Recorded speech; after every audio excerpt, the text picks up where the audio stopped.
Okay, I'm Mick from An Slua. I sing, and this is Mountain of Rubbish. It's about Niall's record collection.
Well, you had to get that one in on my record collection. Says the oi lad. Listen, you're after releasing a class album entirely. Sure, look at But Yeah. tell us, you've been telling me about it for about a year or more now at this stage. So you put a lot of effort into it. Yeah. What's the crack? How did it all get started? So we were we were quick-ish to get our EP out, but then we were slowish to get the LP out. So we wrote those songs. I'd say they're probably all at least 2 years old, and then we recorded it. Jesus, probably maybe a year ago. Yeah, I'd say it was probably a year ago we actually recorded, and then we went with a guy called Maxime Smadja. He's a French guy. He plays in Reeks and he plays in Condor. So he's like my favorite mixer. So he was super busy doing Beten Arms records, so we had to wait a while to get him. But we weren't really in a super rush to do it anyways. So we waited for this guy to mix it, and we recorded with Shawnee Cads in Dublin, who's amazing. And then the artwork was done by Sean Fitzgerald, the crust druid of Donegal. And then it was mastered by Will Killingsworth. He's lovely. Well, there you go. Proud of all that, because Ramble. Speaking to you over the last year, you're fairly particular on you're fairly particular on your sound and all that, and you have managed to do it. You did it in the EP, you did it again here, and you kind of just here and all that. Like you have the idea of what was it, acoustic recording things with tape or something like that. Yeah, he ran them both through like tape machines afterwards. Yeah. So That's look, because we're listening to the album, like, and you're wondering why does this thing sound like it does sound kind of 1980s. You know, you really got yeah, oh, it's nice and I was warm. saying to you that you have kind of it's a bit different from how you getting on the EP. You've kind Yeah, of crossed into the territory of UK 82. That was my yeah. impression. Era 82 was what we were going for. Yeah. Yeah, no, Plan of 100%. campaign, that song, right? And you do have an oi oi oi chorus, but to me that song was, it could have been GBH or something. Oh, for sure. Like, yeah, I definitely like my favorite genres is Oi, Anarcho, uh, and then UK 82 would be number 3 in my subgenres. Yeah. So yeah, like, and I definitely we never wanted to be like super Oi. Like we always wanted to like have the foundation of it's like an Oi structure, but then definitely like we all listen to a lot of UK 82 and a lot of like Crass are one of my favorite bands, Conflict, all those kind of stuff. Now, having said that, you've got a lot of choruses. You've got Yeah, we a like football field yeah, choruses going. yeah, it has to be the hook as well. Yeah. Like we're feel like we always when we write a song, we're always like every time we're like, oh, it's not poppy enough, and so we always try to make it as like make it poppy as hell, and then hide that poppiness slightly, like Except that raw. very last song, I think it's the last song of the album. Oh yeah, Gifts from Galway. That was a love song. No, Dry Shite. Oh, dry. Oh yeah. I think I Love sent you that like a song. It's a weird. great hook and that's a Yeah, great that cargo. originally it was so my brother Shane wrote the music of that, and he can only jam every so often because he's in Dublin, so we called it Dry Shite after him. And then yeah, that one's just about my weird disdain for social media and my phone in itself. But yeah, that's a nice pretty song. Yeah. Like you're calling out, I suppose, yeah, we should talk about that. You're calling like the last album you had, or sorry, the last EP you were talking about, you had that class song. It's one of my favorite An Slua songs, or On Your Plate, which is all about Oh yeah, veganism and stuff like that, and respect for animals. yeah, Time you kind of have the mountain of rubbish. yeah, You're taking a go at the unnecessary stuff we buy yeah. and stuff like that. Yeah, and you're just seeing it all day long, and I mean, obviously, I do buy a lot of records, so I mean, I definitely don't need those. Uh, but yeah, I mean, yeah, we don't need to be consuming as like as you know yourself, half of what we have been consuming, and then it all just goes straight in the Yeah, bin I know. I mean, I've 3 written months about this later. stuff myself about the Amazon Oh, is coming in through the door for that 5 second dopamine hit, and then it's on. oh, 100%. And like it's our own addiction to it. So Yeah, we all have. I have it. You have it. We all have it. So how do I slow that down and um try to go? I mean, no, I don't know if I could be zero. Anyone could be zero waste anymore. But how could we pursue it mm. at least a little bit? Well, it's tricky when you're packaging. I try it myself. Like For sure. my For own, sure. like we compost all the food. I have about one black bag of, and it's mostly packaging every 2 weeks, and that's it. Yeah. That's I've good. managed, I've Like managed to get it down, and that's a struggle. And it is a struggle because, and I hate it. Like when I buy anything, if it comes in online, let's say you're buying a bit of gear for your guitars or something like that, 100%. packaged in Jesus, the amount of rubbish that comes Say in. hello, Daddy's friend. Oh, for sure. And then even like on Saturday I try to go to the market to get veg from like the local producers and stuff like Yeah, that. But even like then you have to go and get an aubergine on a Tuesday, and then they're all covered in they're all covered in shit, and then nothing comes. It's all no, everything's covered in plastic. yeah, So it's just yeah, I get it was just and then even just walking down the street, how much we're polluted with advertisement, we don't even think about it. yeah. Just every day, all day advertising. They put up a phone booth so that they can put a Vodafone thing on out the outside of it. Oh yeah, it's subliminal in a lot of ways. Subliminal, yeah. But tell us this. Get back to yourself. You've been very You're very interested in history yourself. You were away in Canada for years, and you were involved in Yeah, there. So yeah. So I lived how does the lad go from Dunmore? Like, 'cause I'm from Tranmere myself. D town. So Rock, originally, anarcho punk in Canada. Tell us a bit of a that's story the there. southern Mayo, northeast Galway is Yeah. the Mecca. So originally I was born in the States. Of my mother's from Tuam. My dad is his parents are from Donegal and Monaghan. So he would have been born over there. they would have came back and forth a lot.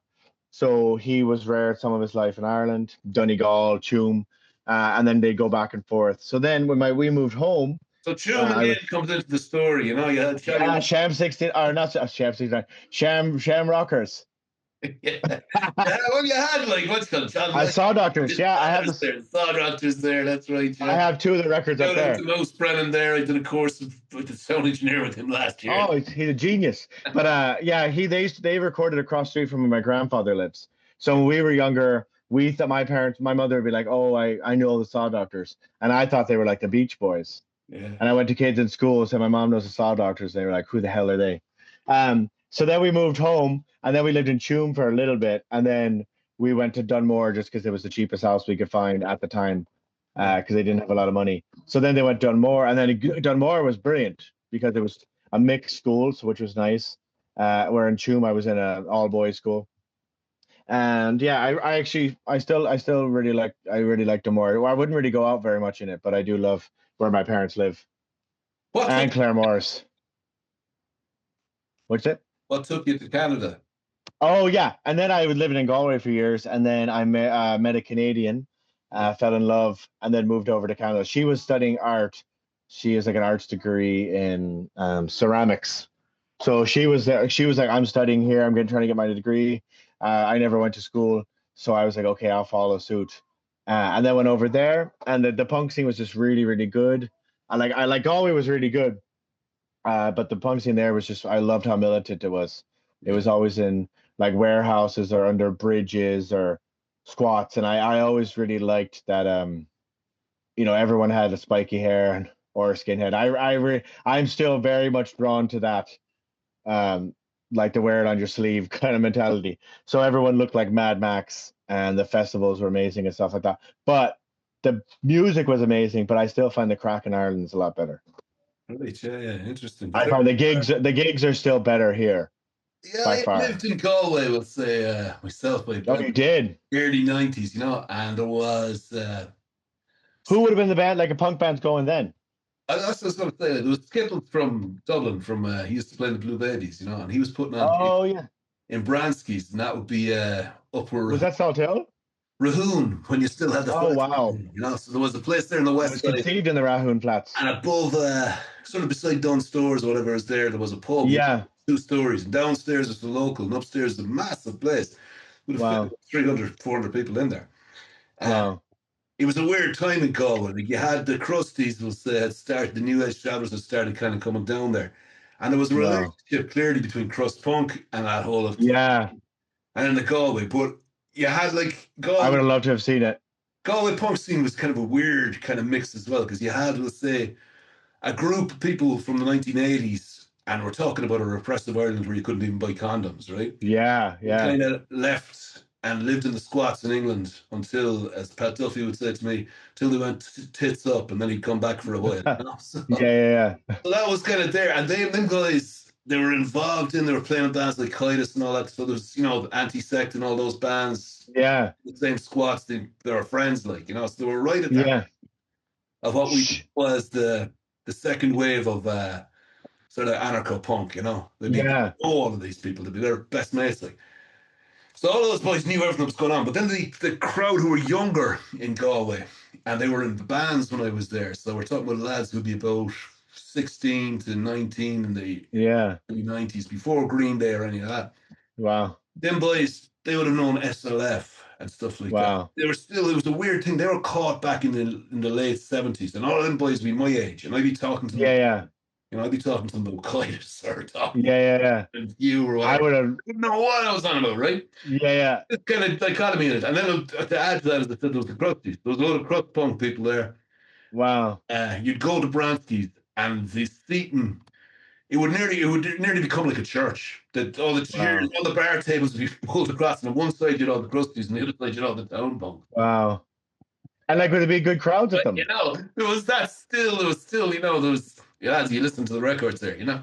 Yeah. there Yeah. was some cool gigs there. Like I remember Television playing. That's Oh wow. Echo from Paranoid Vision. He had a new band before Strickland. You'd see, this Television. They were down, and yeah, Skittles would put on a few gigs there, and That was it. It was sparse enough. No, I wasn't around for the early 80s scene, but I do believe that the Dead Kennedys played in the castle Wow, too and stuff like that. So, that's madness. and you guys, I was long gone when you guys kind of came about. Yeah, I would have came probably 2006, I'd say. Yeah. Maybe, yeah, 2005, 2006.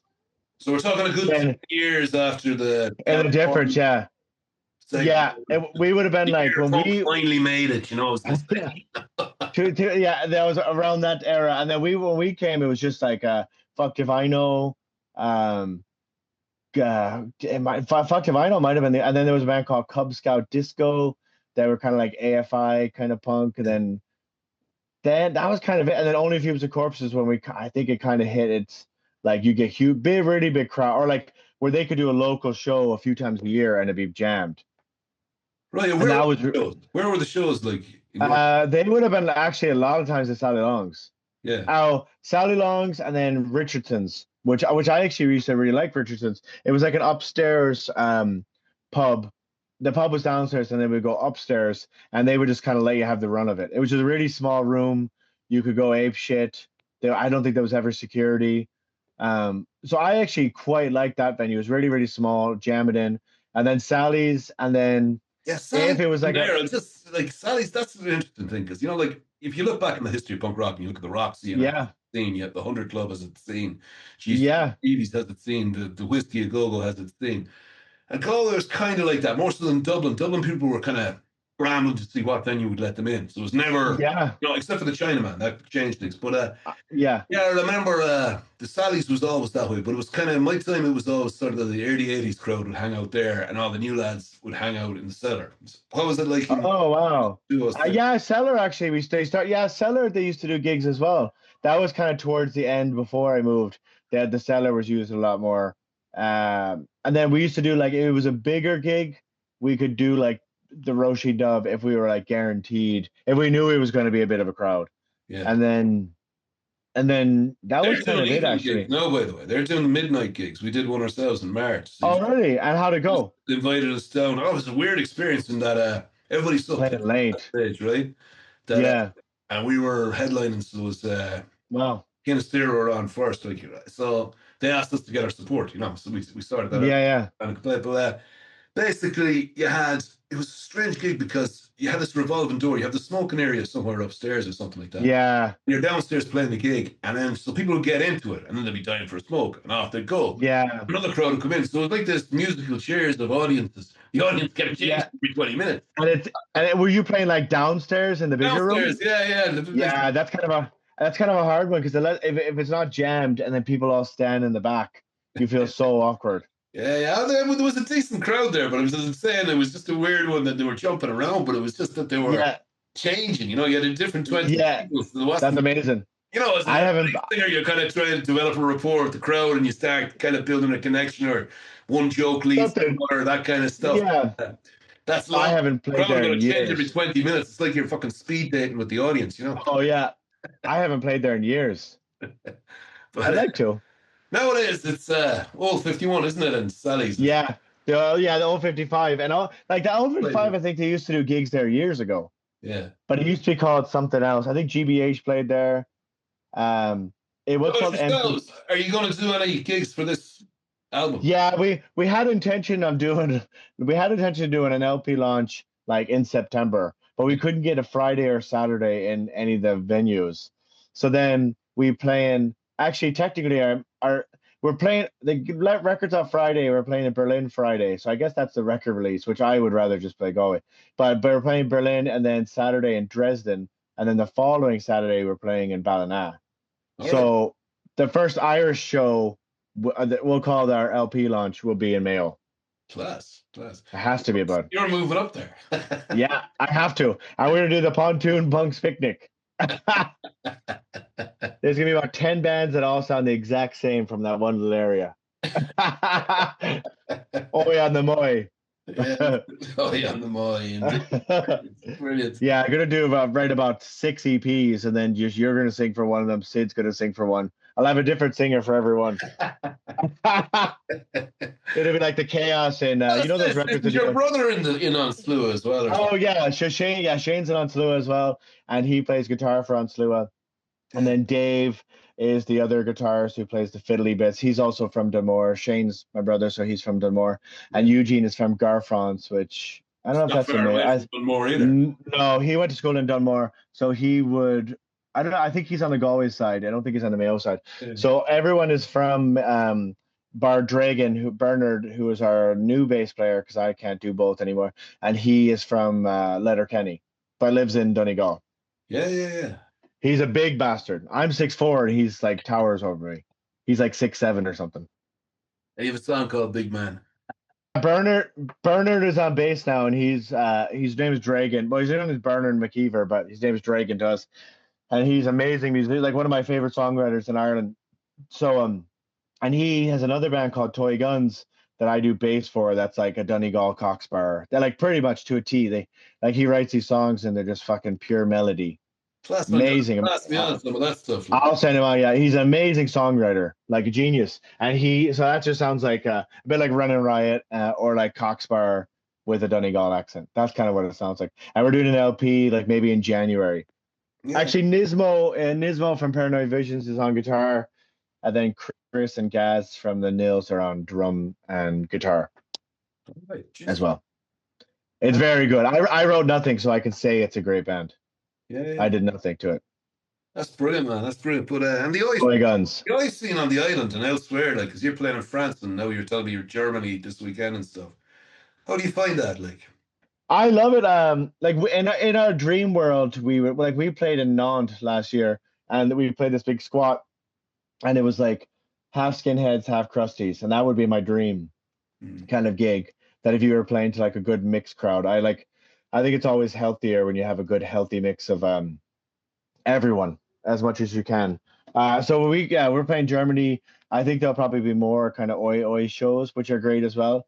Um, but yeah, I like when it's slightly mixed. Like I like if but it there's has some become crusty. like it has become. I'm just saying that my recollection, like the early '80s, you know, UK '82 and it belongs to that kind of time. And then Yeah, by the late '80s, you have grindcore, you have extreme noise. yeah, People are really pushing the envelope in that sense. yeah, Have a kind of, the Green Day thing, even the No Effects yeah, and all that, it sort of changes everything in a lot of ways. for sure. Yeah. Direction things are going in.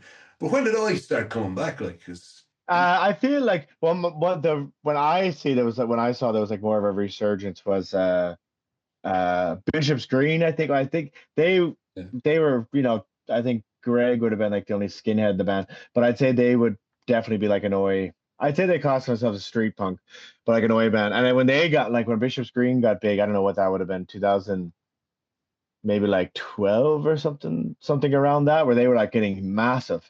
And then I think that was a real resurgence for Oi. I think Bishop's Green and then they went on. He's also in First Attack, Alternate Action. Greg is the singer. All of his bands sound very, very, very similar, but they're all amazing. yeah, So I 'cause think I play on the radio like at the moment, just around this island. You have like Rants, Takers, yeah, Diffusers. You had that's up in the north. You have probably a few more up there. You have United Bottles as well. Numbers Three down in Dublin. You have Simpos down in Waterford, isn't it? And Yeah, rakes of different oi bands around the place. yeah. And it's all pretty good quality too. Yeah, it is. Yeah, Like everyone's releasing like a solid record. yeah. It's like they're all releasing really good stuff. That it's a good time. It's a really good time. Obviously, I'd make it mandatory if you were punk, you had to be in a band. Imagine if we did that. You have to play at least one gig a year, and it could be whatever kind of band. You just have to do it. Get up on the That stage. would be, yeah. Like, because Galway would have had a lot more bands in the day, and then I think everyone kind of just slowly retired. And But I'm always people, like, I don't know, like people emigrated. That's what I found. That they do, yeah. people Daft and leave, Roy. like either even to even if it's to Dublin to get a job For or sure. further afield, Yeah. and bands had a shelf life of about a year or 2 years before Yeah. it became just Before it gets so stale. tedious to train the new guy in on a It's horrible, yeah. permanent basis, like. Yeah, if we had to do that, I don't think we could do it. Yeah. Like I couldn't like Eugene's going away for a year to Australia, and we're like, oh, well, we'll have to get a fill in for some shows. Yeah. But even that, I don't think we like if anyone else like him included, or if anyone else left the band, I think we would just end it because That's it's very, them all like, I just came to the stage where, I don't know how many people went through that band, maybe 15 people, but oh, I just like, Jesus, here I am back again, no, I haven't straight, and it's that. you waste so much time. You're like 2 months trying to change someone how to play drums and bass, and you're like, and then that's all this time that you're not using. So yeah, if those boys, Well, I'd you're say if perpetually what stuck on the same material, you know what I mean? you're, oh, Because you have to 100%. play the gigs. People are expecting you to play. Like, I remember the time we were headlining most of the gigs. So we were I supposed know, to play, and it was down in the West. So it was an hour and a half of the gigs. That's for sure. 30 That's a lot. songs, like, So to get Jeez, yeah. that, writing songs or getting new songs in when people are trying to learn that became difficult. But It's horrible, yeah. you're managing it. Like, you're telling me some lads up in Letterkenny, a few of the rest are down in Dublin. So you've become a sort Yeah. It's well, actually, Dragon's in Dublin for the last, I'd say, maybe 20 years. So Shane and Dragon are Dublin, which is pretty handy because then they just get a lift together, and then Dave and Eugene and I are all in Galway, but I'm moving to Mayo next month. So then I'd say we'll probably just have to do like very intense jams yeah. once every 3 weeks or once a month. Try to do it really intentional. Where we in the old days we'd be jamming forever and be Try half to mess. record your rehearsals, send them on. Yeah, exactly. That's the only way I can do it. Yeah. And then because we could write music, we could write 5 songs at jam, but it doesn't mean they'll be great. But it also just takes so long to like write lyrics that yeah. So now we have like 18 songs for the next LP we're doing in October. We're trying to purge it down just because Dragon and you 18 songs and you went, listen, time is coming against us, Mick. I'm gonna let you go with this, but definitely we'll have you on again. 18 songs next one. This album, tell us about it. Where can you get it? Oh yeah, sorry, I'm back to business now. So we went with my Longshot Records, which is my dear friend Mike Longshot. He's from Canada, somewhere in the middle of Canada, Manitoba. No, he's from Edmonton, outside Edmonton, but he lives in the States. So you can get it through Pirates Press through him, and then Longshot Records in the States in North America, and then Alex Destroy Records in Sligo. So he's going to handle all of Europe. We kind of just wanted to deal with just our dear friends, just close friends. We don't give a shit about selling the records or anything like that. But I mean, obviously, I want to sell them for their sake. So sure look it. Sure look it. Get your hands on a copy. I'll say they'll go soon. Listen, Mick, thanks for coming on the show. Appreciate it, pal. You're amazing. And Kaos, a deadbeat's journey through the underground. Interviews, music, punk, community. Attitude. No one gets fucking paid. So like, subscribe, and share.